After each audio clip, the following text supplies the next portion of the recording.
Morning folks, Kevin here. Well, it's August 28th, 2025. This may be a mistake. There is a breeze out here today, which I hope it doesn't affect our audio quality. But one of the things, so I've got a lot of work to do down around the prep for the shop build and all. I hope this wind isn't bad.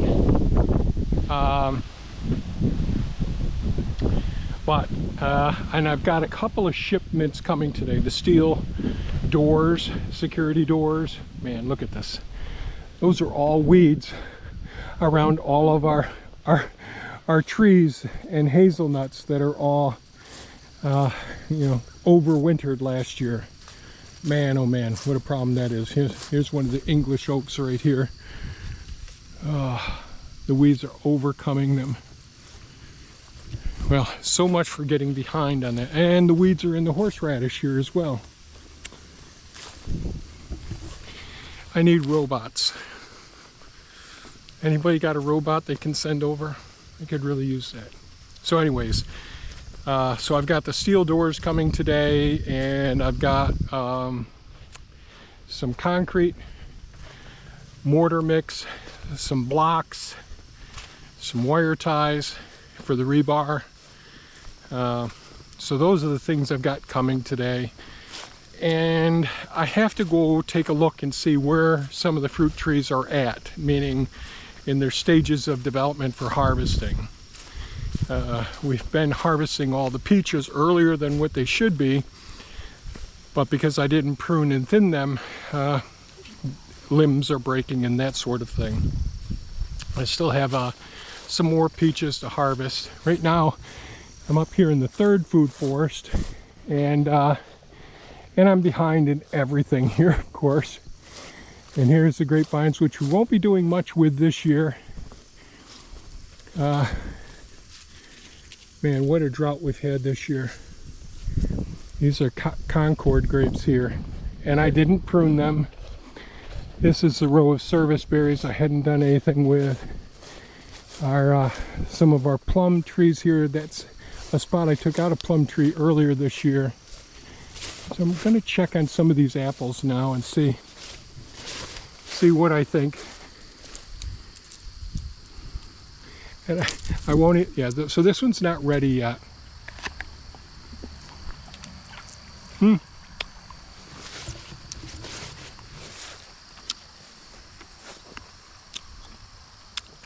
It tastes good. Excuse me. I'm just going through and tasting things right now. Now, one of the things, if I just do this with the apple, it should pop off really easily if it is ripe.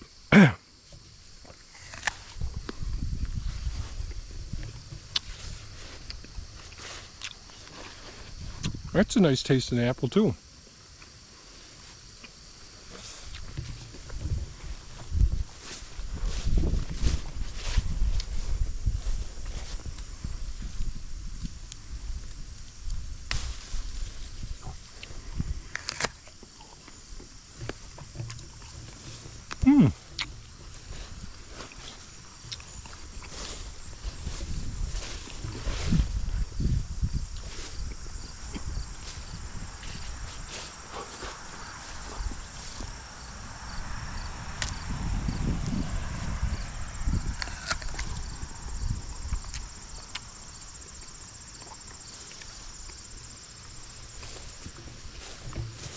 So far, they're all getting really close to harvesting time.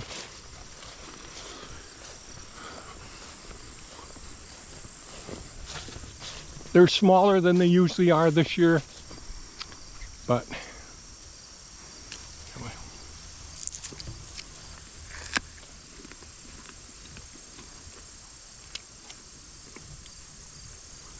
They're all getting sweet, but I'd say some are 2-3 weeks away. There's one of our peaches here. Still not quite ripe yet.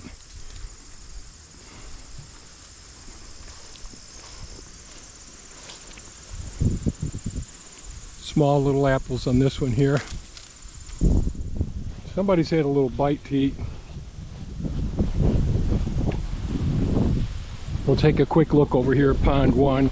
Everything's so low.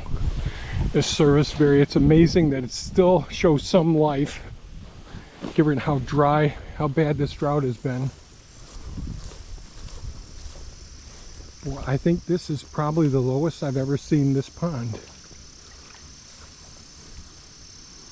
That's a few feet low. So a lot of our ponds are really low, but Pond 1 is almost never this low. Oh well, what can you do? So there's a lot of cleaning up and work to do up here. Got lots of clover that I started last fall in here. That's doing well. Pretty happy with that. I've got to support a whole bunch of these trees. But this is a third food forest.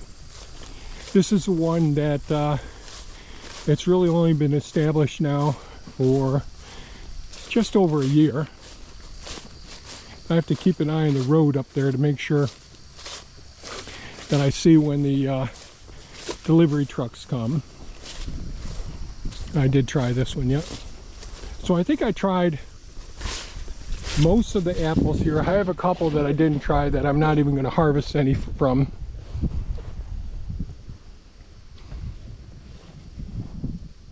This is one of the plums here. That is one delicious plum. This is one of the spots I took the tree out. I got to do some work around here, clean things up.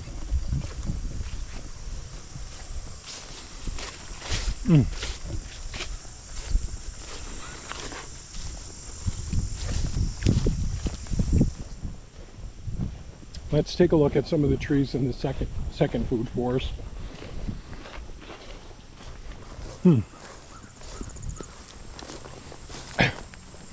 Got to wipe my face off.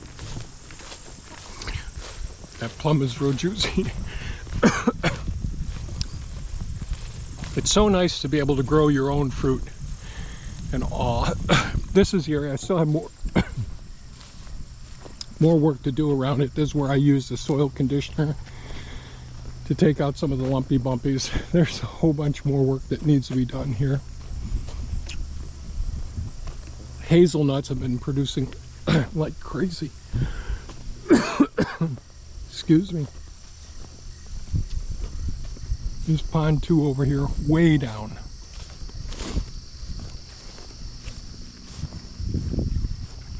Some big, big old bullfrogs down there. And this is amazing how low the water is around here. We'll ignore the rest of the trees up there for now. These are the apples that merit investigation and seeing how things are. These are the pecans right here, Missouri hardy pecans. Excuse me.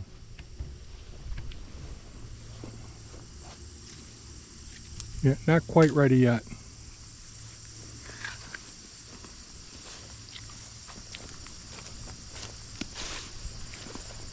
Yeah, that one's that one's probably a month away. You can see where the deer grab a hold of one of the limbs there. I apologize for my voice.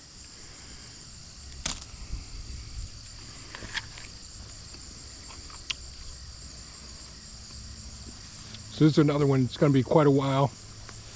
This is a good month away.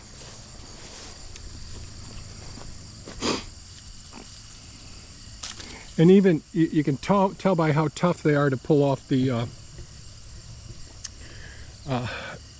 tree.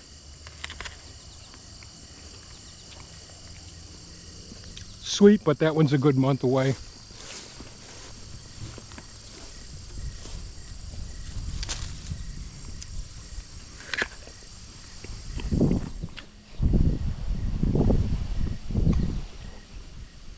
This one's actually ready to pick now.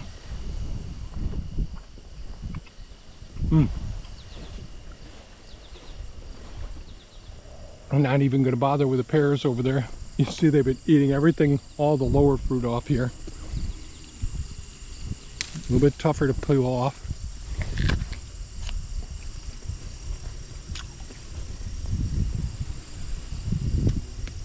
That one's probably got a month. So that one right there is ready now. That cherry's really had a hard time this season.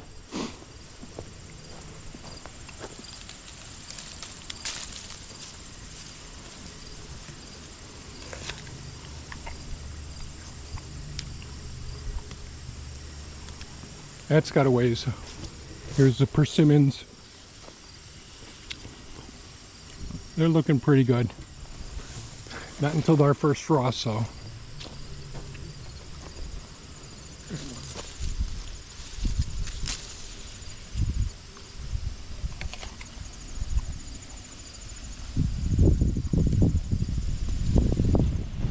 Probably 3 or 4 weeks. Not even going to check this dwarf here. So we get a low one that the deer are going to grab here. And this one's going to be a while.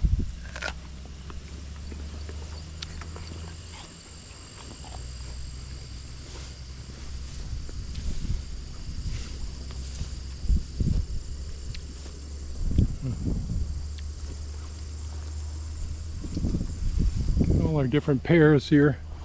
Of course, these ones, I hear a truck trailer coming now.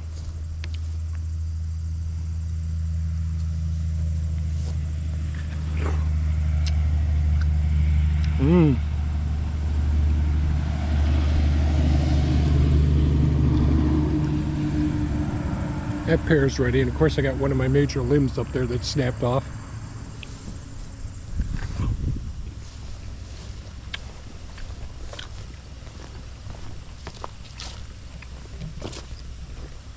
So I don't eat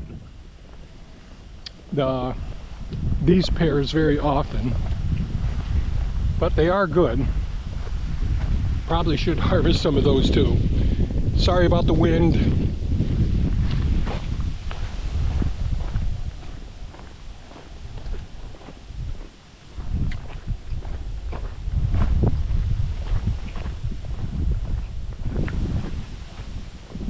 Let's take a walk out to the first food forest.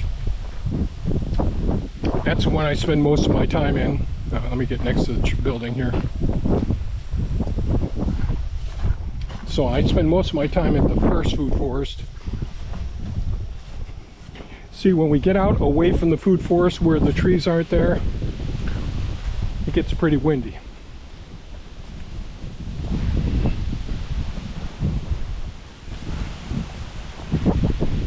And certainly, the winds are always a concern when you're doing construction, because we don't want trees right up against too close to all of the buildings and all, because eventually all trees grow up and they get damaged, they blow over and all.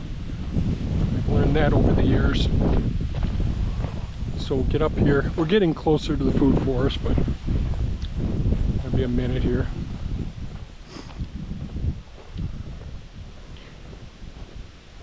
We'll see how things are.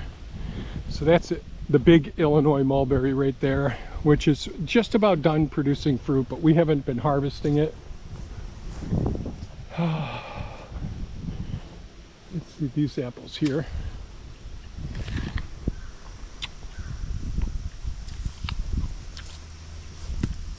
That one's a couple weeks away. I'm not sure why this one didn't produce this year.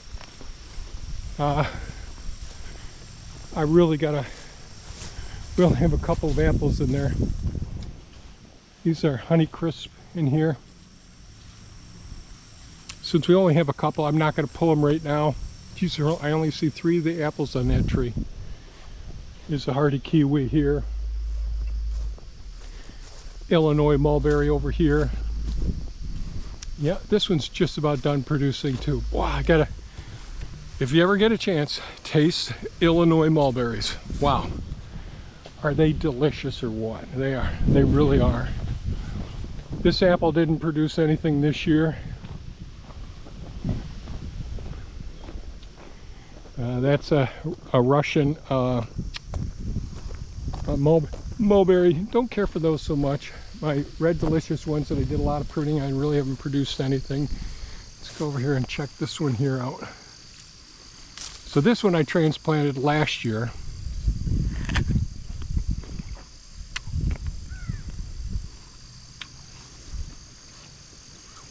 Probably 2 weeks. And again, when you grab the fruit, just give them a little twist like that. Boy, this one really doesn't want to give up. This one isn't ready at all yet. And you don't want to tear off the spur. That's next year's fruit. Yeah. We got quite a ways from those ones for that one. One of the small peaches here. Oh, almost ready, that one.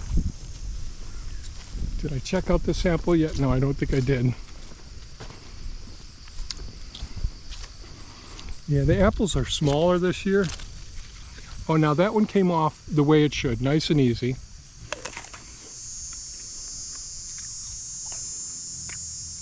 Okay, not one of my favorites, but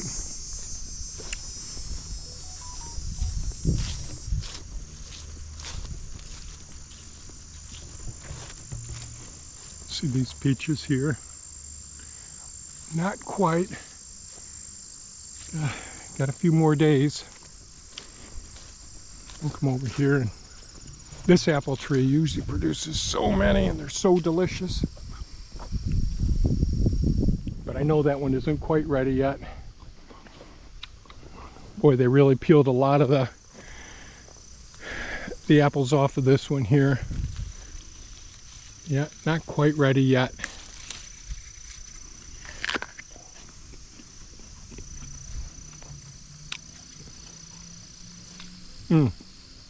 That has some mac in it as well, but that's probably a month away.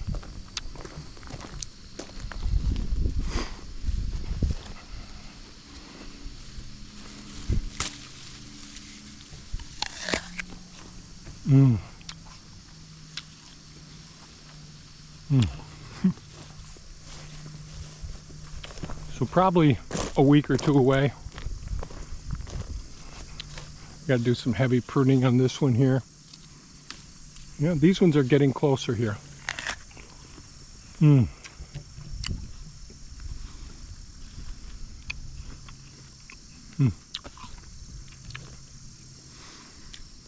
sorry, disgusting. I don't want to be eating a whole bunch of apples right now.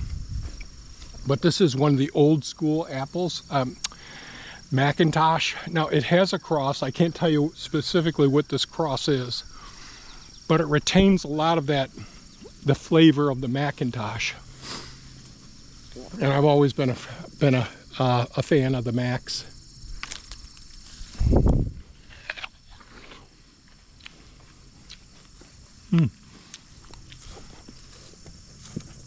This is also one of the Mac crosses, but it doesn't dominate the Mac flavor with it.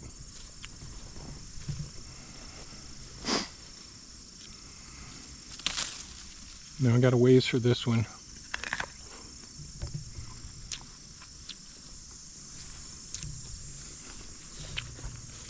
Good.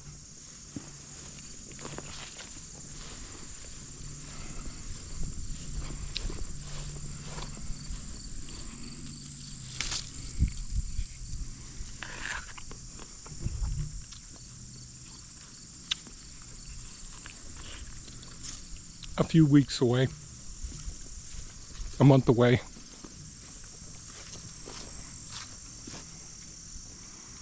This one's nowhere near ready.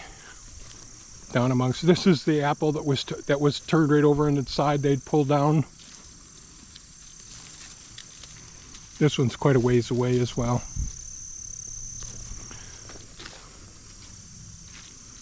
This one is as well. So I got a bunch that are nowhere near ready yet. We'll see how this peach is here. Boy, the deer really aren't bothering this one. This one, well, This peach is a long ways away. Yeah, I'm not too sure that I'll keep that peach. This one here is another one of my favorite apples here. Of course, the deer love this one too. Let's take a small, scrawny one here.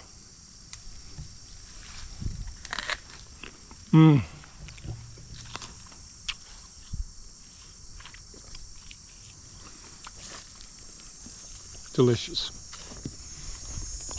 This apple here is one I did some heavy duty pruning on. Now here we are. So this shoot here looks good. Just going to take this other one, knock it off. We'll see how this one folds out. It can come out this way. Don't want that one going that way, or that way, or that way. We'll see how everything works here. But like I say, this one's going towards the inside. Don't want that. Don't want this one going towards the inside. Want it to come away from the center of the tree and come out. Oh, that actually potentially could be good. Each one of these, except for this one, don't want it going back towards the center of the tree. Don't want this one going back towards there. Not that one. So we're just thinning them out to get them to grow in the direction that we want them to grow. All right. Man, these pears here really took one heck of a beating this year.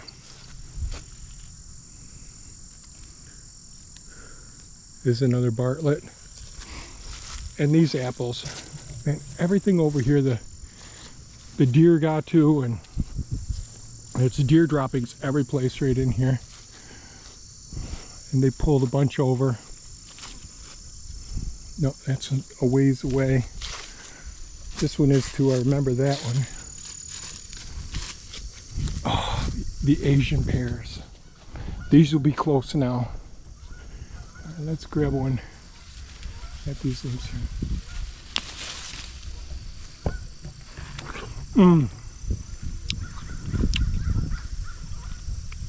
All right.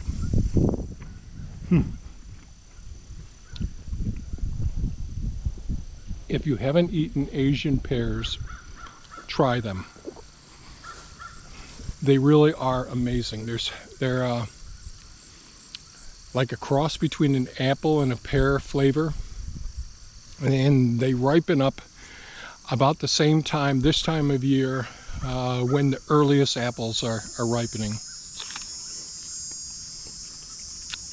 There's a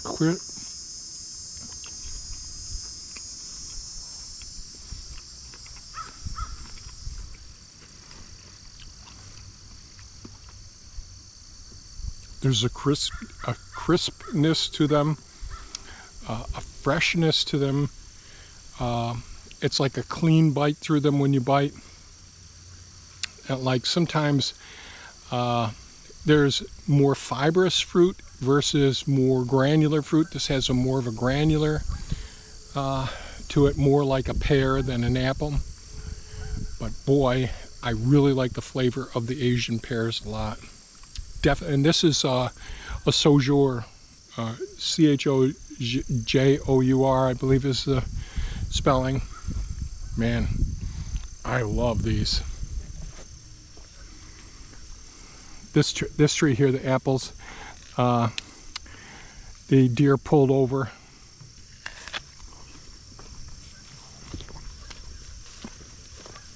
This is a full month away before this one's ready. Man, I got work to do out here. There's an orange quince that one of the grapevines was in. Did a lot of damage to this. I've got pruning to do. Okay, so this is a new country. That's what the Chojour is this one here. Let's see how this one is. These are Asian pears.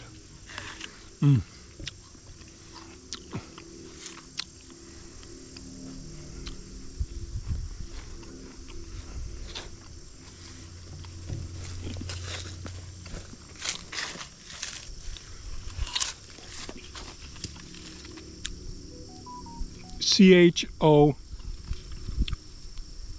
I think it's J-U-R-O, I think is the way you spell it. I don't want to get filled up here. I just got done eating breakfast a little while ago. So the Asian pears are ready to pick. Okay, I'm glad I walked out. This is one of our favorite peaches here. The deer have been hammering this one like crazy.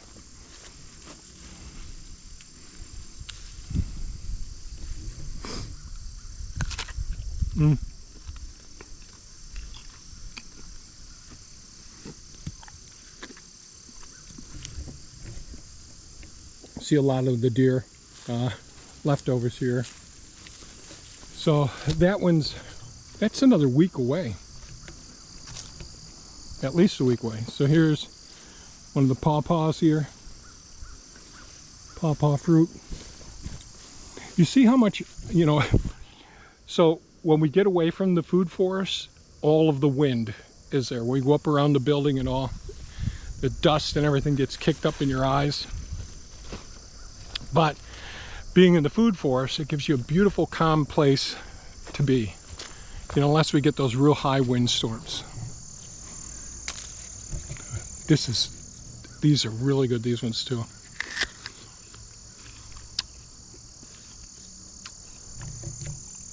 Probably a week away, maybe a week and a half.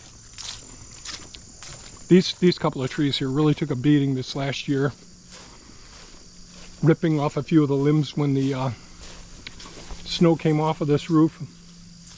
The snow pile was all the way up to the rim here, and it was all the way across to here, probably 8 foot tall, this whole area here.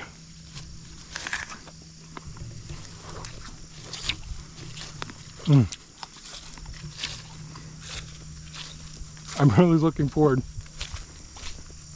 to these trees being ripe. I know I'll get a comment. People will say how gross it is that I'm putting things in my mouth and taking it back out.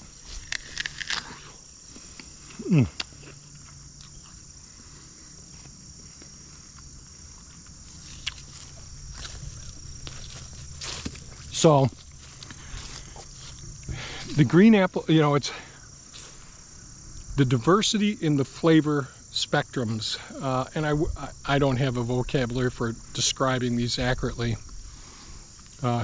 Someone much brighter than me, more experience with tasting fruit and all, but my body knows each one of these trees and the flavors that there are, and they have such unique, but the timing is kind of important.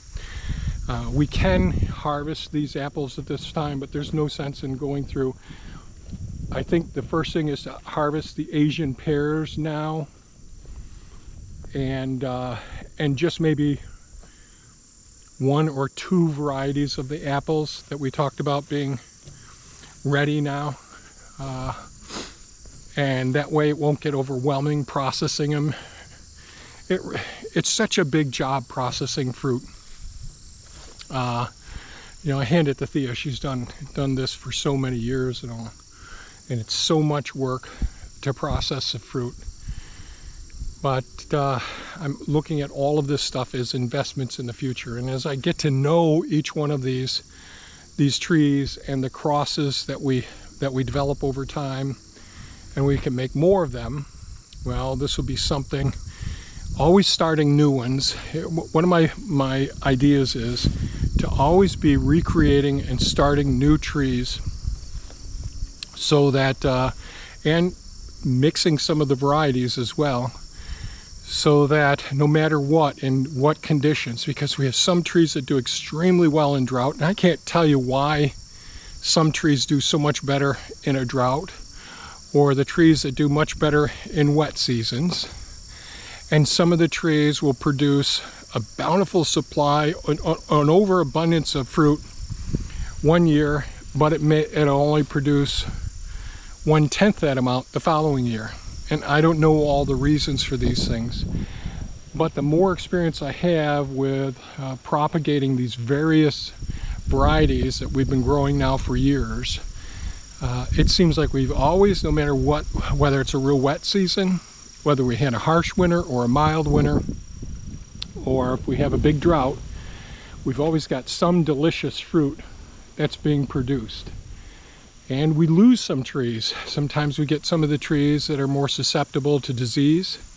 You know, I've learned that I don't want to plant the trees too close. This is as close as I want any trees in the future. You know, it just invites more problems, in my opinion. And you know, you're just everything you're getting. I'm no expert, but these are the things that I think about as I'm developing and starting new food forests and all. And I don't like monocultures. I want to mix the apples with the fruits, and I have, you know, locust trees in between them. We have a magnolia, we have ginkgos. You know, I'm not a big fan of the cherries here. I've been growing them for years. Do they produce a delicious fruit? Yes. But I'm always looking at what the reward is for the amount of work and all, and how susceptible they are to various disease processes as well. So as much as I love cherries, I don't think I'll be propagating more cherries. So, you know, pawpaws are a big variety for us to keep going with the future. The persimmons, certainly many of the different varieties of apples that we have, the different varieties of peaches that we have. And I mentioned in one of our last videos that because our food forest is open to the wildlife, that means deer are, you know, we can get deer rub. We're going to have them browsing and pulling limbs down and all. The smaller the size of fruit for the peaches, as much as I love those big, massive, juicy peaches, they're more prone to the limbs really hanging down. Even if they're up there 9 foot, 10 foot off the ground, they come off of the trunk, they're still hanging way down enough where the deer will grab a hold of them, pull them, and the wood isn't that hard. It isn't as resilient, especially when it's loaded with fruit. And I have to look at it, how much time do I have for pruning and thinning fruit and all. So I'm trying to select the varieties where I don't have to be there to do all of that extra work. Yes, they all require some work, but I'm always thinking about, you know, how much work is necessary as well. And I don't like the dwarfs. They're not for us here in this property, but they're a great tree. If you have a small yard and you don't have wildlife in there, I think dwarfs can be fantastic. Just doesn't work in our context and our property. So I guess that's about it. We walk through, we're going to get into the windy zone out here as we step out of the food forest. So I thank you so much for staying with us and checking out the video, and I hope you folks stay safe and take care. Think about food forests. Think about growing your own food. Think about your own nutrition, your children, your grandchildren. Think of the future and enjoy life. Bye-bye now.